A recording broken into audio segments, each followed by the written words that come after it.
Ch46 Everblaze. Where is this? Sophie asked, flipping the page like it would somehow show her more of the scene. I was hoping you would know. Fitz admitted. Seeing the memory again doesn't trigger anything? Sophie closed her eyes, willing her brain to pull the pieces together. I'm not getting anything. Well, then I guess I don't have a plan after all. I figured we'd go there and see what we can learn about the Black Swan, but that's kind of hard to do if you don't know where it is. And who knows if it's even safe. Remember, last time Kif and I tracked down one of their hideouts, there was an ambush waiting for us. She slammed the memory log harder than she needed to. It's all such a mess. I can't trust the Black Swan, and now the council hates me, and the ogres are out to get me, and Eternalia is gone, and Kenrick, just saying his name, ripped the hole inside her a little wider. Here, Fitz said, handing her Mr. Snuggles. He waved it under her nose until she took it, and she had to admit, hugging the super soft dragon did help. Sorry, she mumbled. No need to apologize. If anyone deserves to freak out, it's you. I seriously don't know how you deal with it all. He grabbed the memory log and flipped back to the Italian window, turning it round and round, like seeing it upside down would magically tell them which one of the dozens of cities in Italy they were supposed to go to. I still feel like this is the answer, he said quietly. I mean, something had to trigger this, right? Your mind wouldn't have just pulled up some random memory, wouldn't it? Who knows anymore? Her sulky tone made her realize how pouty she was being. She took the memory log back and stared at the sign of the swan. It was clever the way they'd hidden it, glaringly obvious now that she knows where to look, but perfectly camouflaged to everyone else. She tried to think of any famous landmarks it could be a part of, but nothing seemed to fit. Sometimes she really missed the internet. She doubted the answer was as easy as searching round windows in Italy, but it had worked in Paris when she was with Dex. Why would they give me an image of one of their bases? And what would have triggered me to think of it? She asked. She'd hardly been thinking about windows or Italy, or even the Black Swan, when she was racing to collect enough quintessence to save Eternalia. She was so terrified she could barely think straight. Maybe that's it, she said slowly, trying to let the idea settle before she fed it in any hope. Maybe it was fear, like a panic switch. She sometimes wondered how the Black Swan could send her into such dangerous situations and not seem to care what happened to her. Maybe they'd stacked her memories in a way to make her remember how to find them if she ever really needed them. Why didn't it happen the other times you've been in danger then? Fitz asked. It's not like you haven't almost died a few billion times. True. Plus, she hadn't been that scared when she was with Fitz on the beach. She'd actually felt almost safe. They were away from the fire, and she wasn't alone, and Fitz was helping her. And what if it was trust? Sophie asked, sitting up straighter. Sir Tiergan said it was our most powerful asset, and it helped me let you into my head once. That's true. And he took the memory log and turned a blank page. That would be awesome, because then we should be able to recreate it. Recreate what? Whatever you did to dig up the memory. We do exactly what we did that night and hope it helps your mind dig up the missing pieces. He stood, offering her a hand to pull her up. How were we standing? You were behind me, right? Yeah, Sophie said, blushing as she remembered how close they'd been. Somehow, she managed to make her legs drag her toward him, wishing for the 50th time that she'd had a chance to wash away the dino drool first. No, you were closer than that, he told her. I remember feeling more heat. Body heat, he corrected, like that somehow made it less embarrassing. It was really cold, remember? Sophie had been trying not to relive even a second of that horrible night, but if she was going to make this work, she had to take her mind back. She pictured the beach, the vibrant, glowing waves, the freezing ocean breeze. Her arms were so weary from holding the heavy telescope that she'd leaned on Fitz, clinging to him like it was all she had left. Yeah, it was more like that. Fitz said, making her realize she'd started to lean on him again. She wrapped her arms around him, resting her hands on his wrists as he pretended to hold a stethoscope. I think your hands were a little higher, he told her, resting on top of mine. She willed her palms not to sweat as she slid them into place. I think that's it, Fitz whispered. Yeah, me too. She could practically hear the crashing waves and see the twinkling stars, their last safe moment before everything went up in smoke. So, now what? She asked. I think you have to open your mind to mine. Right. She took a deep breath and stretched out her consciousness, letting Fitz's thoughts fill her head. It's so crazy how you do that, he thought. I always try to block you just to see if I can, but I swear you slip through faster every time. Sorry, Sophie transmitted. Stop apologizing. You have an amazing talent, Sophie. I'd give anything to be like you. And I'd give anything to be normal, like you. And that is why we trust each other. Was it? Could it really be that simple? Want to try implanting something to see if you remember how? Fitz asked. Make sure you pick something I wouldn't already have a memory of, so we can tell. Right, but she knew she had to do better than that. If this was about trust, she needed to tell him something she hadn't told anyone else. You ready? She asked, trying to remember what she'd done that night. She knew she'd mix brain push energy along with the transmission to make it stronger. So she focused on the warmth buzzing in the back of her mind, letting the tingling hit mix with her concentration before she pushed the memory into Fitz's head. Whoa, Fitz breathed. I think that worked. I scrambled for his memory log and flipped to a blank page, projecting the memory Sophie had just sent him in vivid photographic detail. What is this? Fitz asked, frowning at the scene. A blonde woman in a purple gown stood holding a black swan. Sophie swallowed to find her voice. It's a memory I saw in Prentice's mind, or maybe vision is the better word. I'm not sure. All I know is that's Jolie. Fitz's eyes widened at the name, and he pointed to the swan she was holding. Does this mean what I think it means? That's what Biana and I have been trying to figure out. I haven't told Grady and Adeline. The only other person I've told is Tirgan, and it was back when he thought a broken mind could never be healed, so he said it was all just random madness. Are you sure it's not? She showed him the mirrored compact, letting him trace his fingers over the constellation on the cover. She even told him about Vertina and the missing password. But if she was really going to trust him, there was one more thing she has to share. You know what else this means, right? She whispered, trying to work up the courage. Or what it could mean anyway? Fitz shook his head, taking his eyes off the memory log to study her. She squared her shoulders, taking a deep breath. It could mean Jolie is my mother. The words seemed to vanish as soon as they left her lips, and Sophie wondered if Fitz had even heard them. Then he took her hand, squeezing it tight. I get why that would be scary. Do you? Sophie asked. Sometimes I'm not even sure how to explain it. Yeah, I'm sure it would be super weird to find out your parents are actually your grandparents.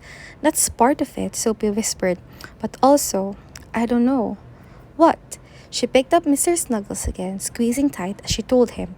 It's hard enough knowing that I remind Grady and Adeline of her. If they knew I was her daughter, you'd worry that's the only reason they want you? Fitz finished for her. Sophie nodded, burying her face in Mr. Snuggles' soft fur. If it helps, I don't think that's the case. They seem like they really care about you. I know, but it would still change everything. It probably would, he admitted. Wait, would that mean you're related to Dex too? Sophie nodded, still not sure why that bothered her. She thought Fitz might be able to explain it, but all he said was, wow.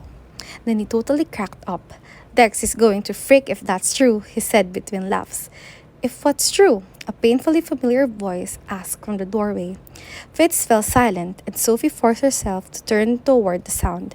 Just as she'd feared, she found a red-faced, fuming Dex. 47 Everblaze. If what's true? Dex repeated. And if you tell me it's nothing, I swear I'm going to slip an honesty elixir in your next bottle of lushberry juice. You don't even make those, Sophie argued, hoping it was true. I can figure out how, he promised.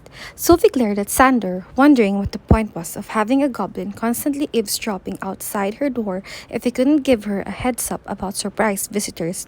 He shrugged innocently, but the glint in his eye told her he'd kept silent on purpose, probably his punishment for the trouble she'd caused with King Dimitar. Seriously, what were you guys talking about? Dex asked. I'm not going to freak out. It was just a joke, okay? Fitz told him, looking like he wished he could leap out of there. What kind of joke? Dex pressed. And what is that? Sophie shoved Mr. Snuggles behind her back. Just something Fitz brought to cheer me up. How nice of him. It was actually, Sophie said, a little sharper than she meant to.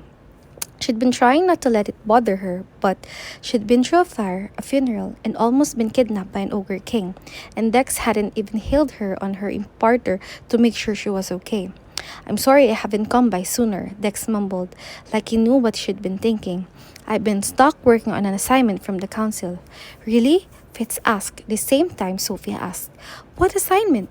I'm not allowed to talk about it, but you don't have to worry. It's totally safe. I'm just testing some gadgets to see if I can improve them. Oh, and get this. I showed Counselor Tarek my telepathy enhancer, and I thought it had great potential. Seriously? Fitz asked. He actually thinks you can enhance someone's abilities? No, Dex admitted, but he thinks I might be able to restrict someone's ability instead. I haven't had time to tweak it yet because they needed me to finish the other gadgets first. But I think I know what I need to do to make the change. Why would the council want to restrict someone's abilities?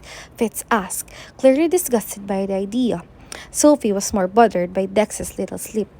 When the counselors were the counselors making weapons? Because some people shouldn't be allowed to have abilities, Dex argued. Allowed, Fitz repeated. Yeah, allowed.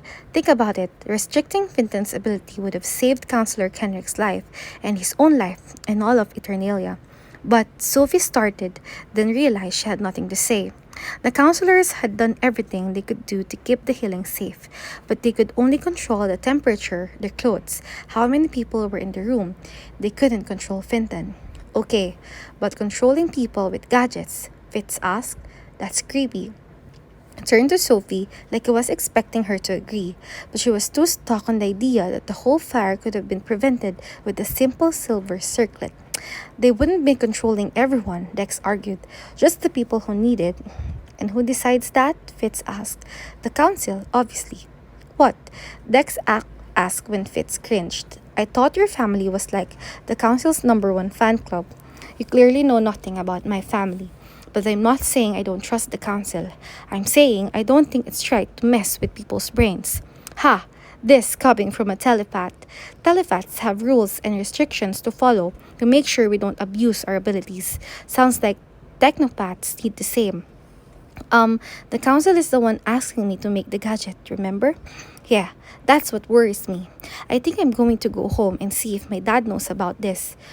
Want to meet up tomorrow to try again? Fitz asked Sophie as he packed away his memory log. She nodded, still struggling to process the information overload from the last few minutes. Fitz gave one quick longing look to Mr. Snuggles as he pulled out his home crystal. Then he left him behind and stepped into the light. So what was the joke I'm apparently going to freak out about? Dex asked the second Fitz glittered away. Sophie sighed and set Mr. Snuggles on her bed. It was nothing, Dex. Really, honestly, nothing. You're seriously not going to tell me?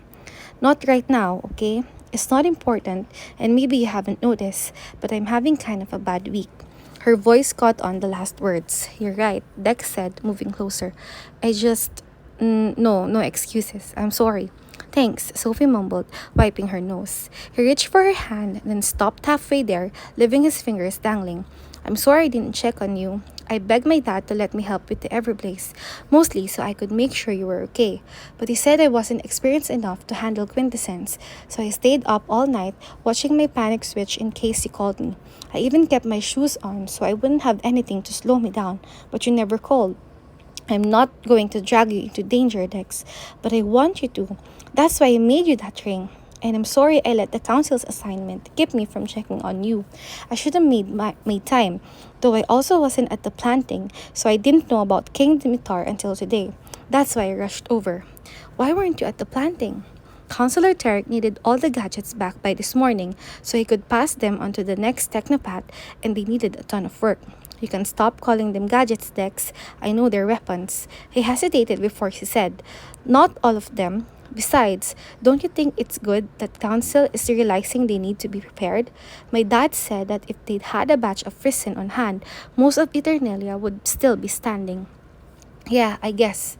But if the elves needed weapons, she sat on the edge of her bed, and Dex sat beside her, not so subtly knocking Mr. Snuggles to the floor in the process. You sure you're okay? He asked. You look pretty awful. Gee, thanks. No, I just mean you can talk to me, you know. Maybe I can help. Sophie wished he could, but unless he knew how to find a random window in Italy. Wait, she said, rushing to her desk and digging through the drawers. If she wanted to learn about anything human, she was going to need to access human information. She pulled out her old iPod and switched it on, showing Dex how it said searching on the screen. I know this is probably going to sound weird, but do you think there's any way you could make this pick up human signals from where we are? It already made it solar powered a few months back. Maybe he could use his ability to amplify the antenna or something. Dex traced his fingers along the screen. What kind of signals? Anything. Satellite, Wi Fi. I just need to access the internet. Remember how I used it to find the bridge we needed when we were in Paris? Yeah, and I still can't believe that clunky machine was able to help us. But he flipped the iPod over and squinted at the back. I can sense a receiver in here, and it's super weak. I'm sure if I boost that, it'll pick up whatever you want. It might take me a few days though. Counselor Tarek wanted that ability restrictor as soon as possible. A few days is fine, she told him, though she hoped it would be sooner. And that there was a famous round window and that there was a famous round windows in Italy.com complete in with detailed directions. But even if there wasn't, she was going to find that building. After Dex left, Sophie spent the rest of the afternoon trying to make a dent in the other half of her punishment, cleaning and organizing Edeline's office. She was up to her elbows in tiny silver butterflies when someone behind her snapped their fingers, making all the shimmering insects spring to life and fly around. Whoa, too bad those aren't spiders or stink bugs or something, Keith said from the doorway. I could cause some serious chaos. I'm sure you could, Sophie agreed, watching the butterflies flit and flutter. It really would have been a beautiful wedding, wouldn't it? Maybe, Keith agreed, but robotic spiders would have been cooler. They could have put them under everyone's chairs and triggered them during the vows. Wow, you should be a wedding planner. Nah, I'll save it for my own wedding, make my bride feel even luckier, he winked. So what's up? Sophie asked before the conversation got any weirder. I don't know why I'm here. Should I? I don't know. Didn't you get one of these? He stumbled through the piece of boxes and handed her a tiny scroll. That was the wax seal had been broken, split in half from when Kif must have opened it, but Sophie could still perfectly make out the sign of the swan.